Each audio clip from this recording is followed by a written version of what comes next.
Kolappully bus സ്റ്റാൻഡിൽ ബസ്സുകൾ കയറാത്ത വിഷയത്തിന് ബസ് ഉടമകളുമായി സംസാരിച്ച ശേഷം പരിഹാരം കാണുമെന്ന് ഷൊർണൂർ നഗരസഭാ ചെയർപേഴ്സൺ പി നിർമ്മല. ഷൊർണൂരിൽ ചേർന്ന ട്രാഫിക് റെഗുലേറ്ററി കമ്മിറ്റി യോഗത്തിന് ശേഷം സംസാരിക്കുകയായിരുന്നു ചെയർപേഴ്സൺ. കുളപ്പുള്ളി ബസ് സ്റ്റാൻഡിൽ ബസ്സുകൾ കയറാത്ത വിഷയവും ഷൊർണൂർ ടൗൺ, റെയിൽവേ സ്റ്റേഷൻ എന്നിവിടങ്ങളിലെ ഓട്ടോ തൊഴിലാളികൾക്ക് പാർക്കിംഗ് പെർമിറ്റ് ലഭിക്കാത്ത വിഷയവും ചർച്ച ചെയ്യുന്നതിനായാണ് ഷൊർണൂർ നഗരസഭാ ചെയർപേഴ്സൺ പി നിർമ്മലയുടെ അധ്യക്ഷതയിൽ ചേംബറിൽ ട്രാഫിക് റെഗുലേറ്ററി കമ്മിറ്റി യോഗം ചേർന്നത്.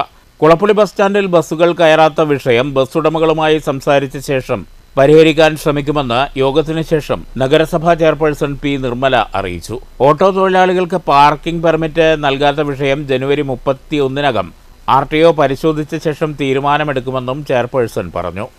നമ്മുടെ ബസ് സ്റ്റാൻഡിൽ കയറുന്ന വിഷയം ബസ്സിൻ്റെ ഉടമസ്ഥരെ മീറ്റിംഗ് വിളിച്ചതിന് ശേഷം ഒന്നുകൂടി പറഞ്ഞിട്ട് അവർ ബസ് സ്റ്റാൻഡിൽ കയറാനുള്ളൊരു തീരുമാനം ഉണ്ടാക്കും.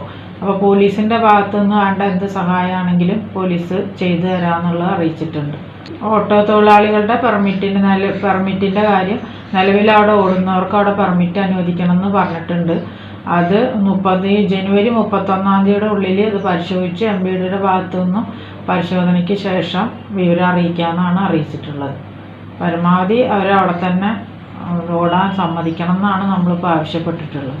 യോഗത്തിൽ ചെയർപേഴ്സണു പുറമെ vice chairman Anuraj, RTO Shoranur police SI Sethumadhavan, നഗരസഭാ സെക്രട്ടറി PS രാജേഷ് തുടങ്ങിയവരും പങ്കെടുത്തു. News centre, Shoranur.